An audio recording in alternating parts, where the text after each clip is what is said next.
Bonjour et bienvenue dans une vidéo avec la joie de vivre totale. C'est Future World, réalisé par James Franco et Bruce Thierry Chung, deux mecs pour réaliser ça, et surtout 3 scénaristes derrière, pour ce film, pour cette merde. On a quand même en acteur, alors on a James Franco, qui incarne Warlord, un méchant qui consiste à sourire, montrer ses chicots pourris, voilà, et on a des gros plans dessus, à dire de la merde et c'est tout. Voilà, ça c'est du méchant, putain, très développé. On a Suki Waterhouse qui incarne Ash, un robot qui est aussi nul et inintéressant que ce film. Nous avons Mila Jovovich, alors ça se prononce pas comme ça, mais je trouve que c'est plus joli, qui incarne Drug Lord, qui est une femme qui a totalement pété un boulon, qui se drogue, qui drogue qui drogue les gens pour les rendre plus heureux, les rendre certainement plus dociles. D'ailleurs, elle a les dents extrêmement blanches. Alors pourquoi elle a les dents ultra white et pas Warlord, s'il veut plus brosser les dents? J'ai pas bien compris pourquoi elle et pas lui. Enfin bon. Voilà. On a Snoop Dogg. Ah bah ça vous montre le niveau du film, hein, qui incarne ici forcément un rôle à sa mesure, Love Lord, qui est en gros un macro, un Mac, tout ce que vous voulez, qui dirige un club de putes. Enfin, elles sont pas payées pour ça, hein, mais lui il les force, mais voilà, en gros c'est un peu le principe. Qui les maltraite, si bien sûr elles font pas bien leur taf, grâce à des colliers. On sait pas d'où ils sortent, mais voilà, il y a des colliers, et qui marchent à l'électricité, et... Oui, parce que dans cet univers qui supposait être post-apo, l'électricité est courant. Voilà, marche très bien, et l'essence aussi. Bon, vous allez me dire, oui, mais regarde, dans Mad Max, le carburant, oui, mais c'est pas un truc qui se trouve non plus facilement, c'est un truc plus ou moins rare aussi. Alors que là, apparemment, il n'y a aucun problème, l'électricité, tout va très bien, hein. Même pour vivre, la nourriture, ça va.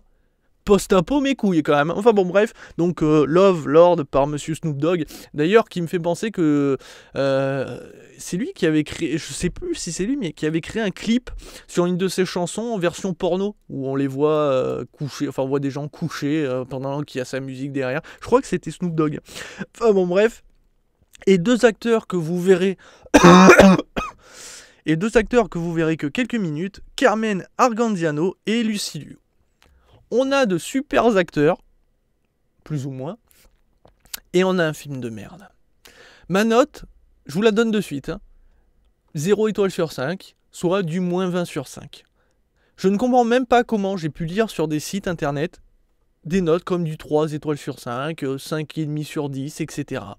Comment on peut donner même la moitié à cette merde? Comment?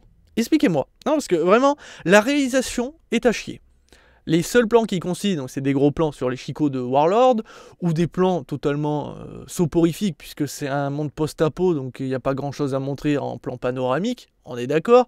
Après, pendant les combats, c'est des plans, donc voilà, c'est un mec qui a une caméra voilà, accrochée à une ceinture autour de lui pour qu'il puisse se déplacer et tout. Et, on va dire, le seul combat gigantesque qui dure quelques minutes, c'est avec Warlord qui s'avance, qui plante un couteau, qui s'avance, qui plante un couteau. Ah, cette fois, il esquive un coup de poing, il met un coup de poing, il plante son couteau.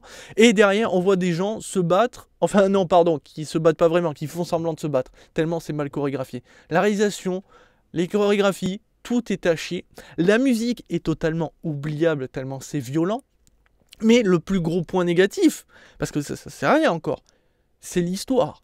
Moi, je pensais qu'on serait dans un film un peu nanardesque qui se moque justement des films post-apo à la Mad Max, par exemple, et qui les prendrait un petit peu de haut en se foutant de leur gueule. Mais même pas. C'est que le film essaye d'être sérieux avec l'histoire quand même de l'humanité qui a avancé extrêmement et technologiquement au point de créer des intelligences artificielles, donc des robots ultra développés qui sont capables de réfléchir par eux-mêmes, qui sont capables de comprendre les émotions humaines, enfin avec du temps, mais voilà, qui sont capables d'eux-mêmes de se dire bah, j'ai envie d'effacer ma mémoire, je le fais. Voilà. Sauf que pour contrôler quand même ces robots, on a inventé une télécommande qui fait que si tu dis va faire la vaisselle, le robot va faire la vaisselle. Sauf que ça pourrait fonctionner si c'était des robots qui ne sont pas capables d'intelligence, de comprendre. Or là, on fait des robots extrêmement intelligents, ta télécommande, tu sais qu'elle te sert à rien. Ben oui, elle servira à rien, puisque le robot, le seul robot, donc H, sera capable de dire non, je refuse. ton ordre ne me plaît pas, fuck you. Mais non, mais ça, c'est 3 mecs qui ont écrit ce scénario. Mais attendez, c'est pas fini. Donc, l'humanité a avancé technologiquement parlant. Ça a déclenché des guerres. Alors, on imagine une guerre atomique, forcément. Et du coup, ça tue tout le monde. Ah non, non, ça n'a rien fait. Non, enfin, si, ça a tué des gens. Mais ce qui a vraiment éradiqué l'humanité, c'est une maladie, la peste rouge. Là, tu fais, oh, ouais, putain. Et c'est apparu comment? C'est l'être humain qui l'a créé. Ça fait quoi comme symptôme? C'est guérissable? Oui. Et du coup, ça a éradiqué l'humanité? Bah oui. Hein? C'est guérissable, mais ça éradique l'humanité? Hein? What? Enfin bon, bref. Et du coup, on en arrive à l'univers de Future World. Ça y est, tout a été éradiqué. C'est des grands déserts, il n'y a quasiment plus rien. Il reste quelques survivants par-ci par-là. Et forcément, des clans se sont formés, des clans de pillards, etc. qui sont à la recherche des derniers robots, parce que certains ont survécu, pour les utiliser pour se battre. Et tu fais, ah bah oui, parce qu'en même temps, des robots, il y a le côté immortel, même si bon, théoriquement, il faut qu'ils ont de l'électricité pour marcher, mais bon, on va dire, pourquoi pas, ils n'ont pas besoin de se recharger. C'est balèze, hein. Mais forcément, des robots, ça doit avoir une force surhumaine, etc. Enfin, t'imagines plein de trucs, et non, parce que tu découvres H, le dernier représentant, en tout cas l'une des dernières représentantes des robots, qui est dans un entrepôt, gardé, enfin pas gardé, mais qui était à la merci de personnes qui vivaient là, voilà, des gens qui tentaient de survivre et tout. Ça faisait apparemment plusieurs mois, peut-être des années qu'ils vivaient ici. Sauf que des pillards dirigés par Warlord sont arrivés, les ont attaqués, les ont tous butés. D'ailleurs, grand moment où on voit un des gamins se faire prendre et se faire balancer contre une barre d'acier. Ça, c'est, enfin, on le voit en arrière-plan et on voit que c'est un mannequin, mais sur le moment, c'est assez comique. Sauf que ces gens vivaient à côté de ce robot. Comment ils ne l'ont jamais découvert? Ta gueule, c'est comme ça? Ok. Donc Warlord, lui, savait qu'il y avait le robot, l'a découvert, elle était là, toute nue. Pourquoi? Voilà, elle était à poil, et décide d'en faire sa femme et de l'utiliser à ses fins personnelles pour tuer des gens. Et grand moment du cinéma, on voit le robot choper le cou d'un mec, l'étrangler et lui briser la nuque. Parce que c'est ça la force de ce robot, être capable de faire exactement comme les humains, parce qu'elle n'a aucune super force, elle n'a rien de plus, n'a pas des armes cachées, etc. Non. Elle fait exactement ce que ferait un être humain. Étrangler, briser une nuque. Bon, briser une nuque, il faut être bien baraqué quand même, mais étrangler, je serais capable de le faire quand même. Voilà, c'est ça votre super robot. Mais attention, parce que le super robot, si elle se fait blesser, ce qui va être le cas dans le film, elle va recevoir, voilà, elle va se prendre une espèce, alors c'est pas trop comment, un coup de couteau au niveau du ventre. Tu fais, ouais, c'est au niveau du ventre, c'est pas son cerveau moteur, c'est pas son cerveau tout court, enfin voilà, là où il y a son... Non. Ah oui, mais c'est mortel pour elle. Ah non mais vraiment, elle a la vision qui se coupe, qui se rallume, il y a tout qui disjoncte, elle peut quasiment plus marcher et elle va s'éteindre à cause de cette petite blessure. Elle se prend pas une balle, elle se prend pas une décharge, non, juste une petite coupure dans le ventre.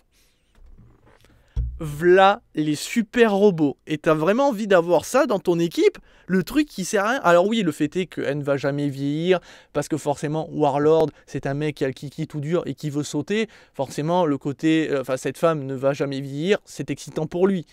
Mais c'est tout. Sinon, elle sert à rien. Et c'est ça. C'est que tout ce film est basé sur ce robot et sur l'histoire d'un jeune prince. Un jeune prince qui vivait dans une oasis avec sa tribu et sa mère.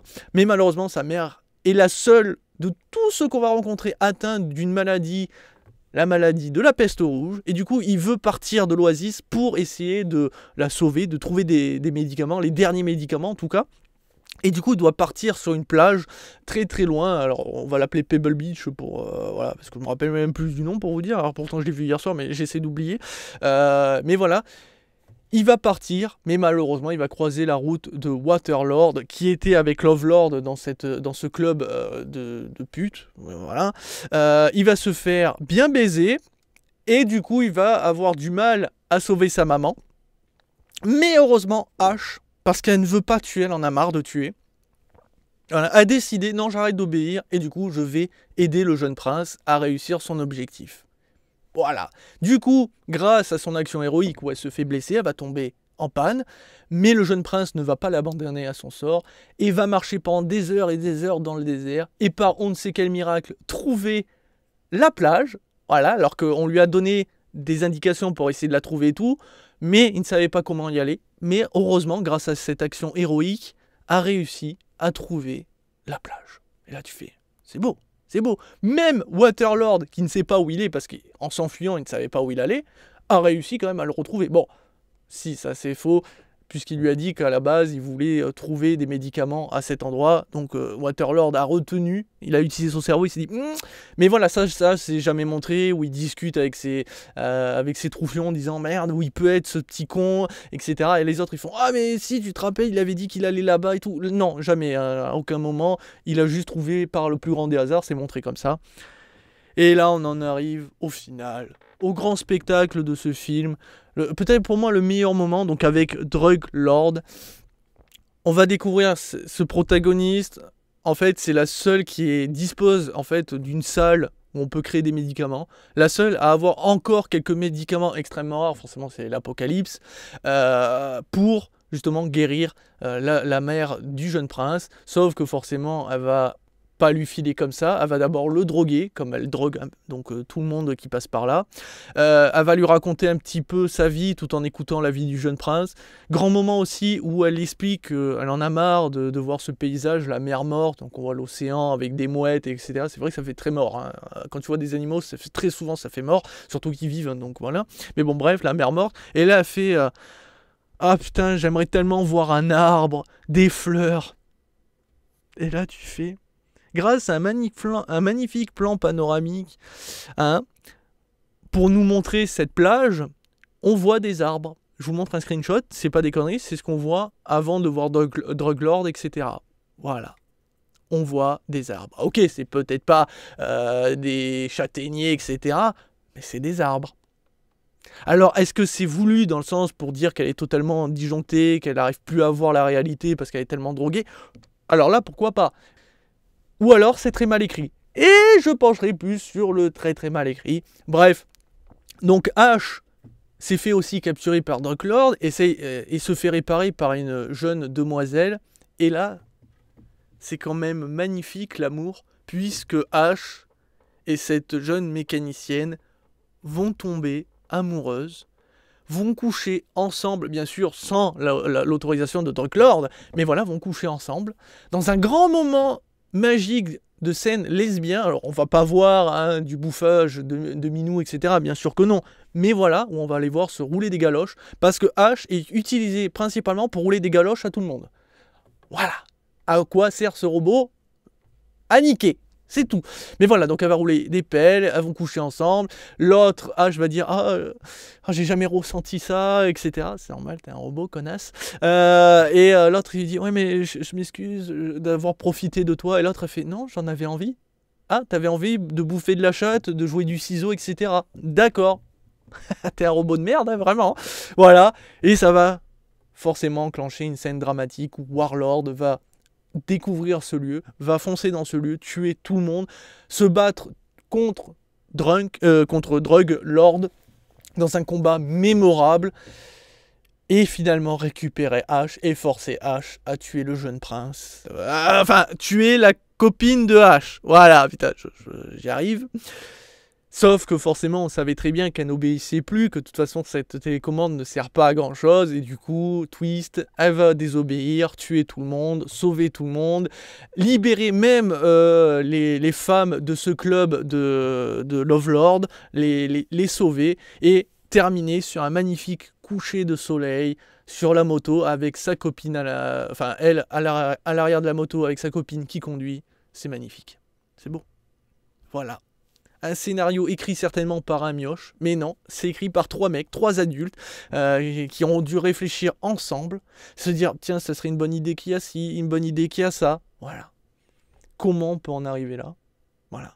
Moi, surtout, c'est comment des gens peuvent me sortir que ce film est plutôt potable et qu'on peut lui donner une note de 3 étoiles sur 5, de 5 étoiles sur 10, presque 6, 7, enfin des bonnes notes en général. Après, il y en a qui ont été aussi vénères que moi, mais c'est extrêmement rare. Comment on peut sauver ce film tellement c'est une merde?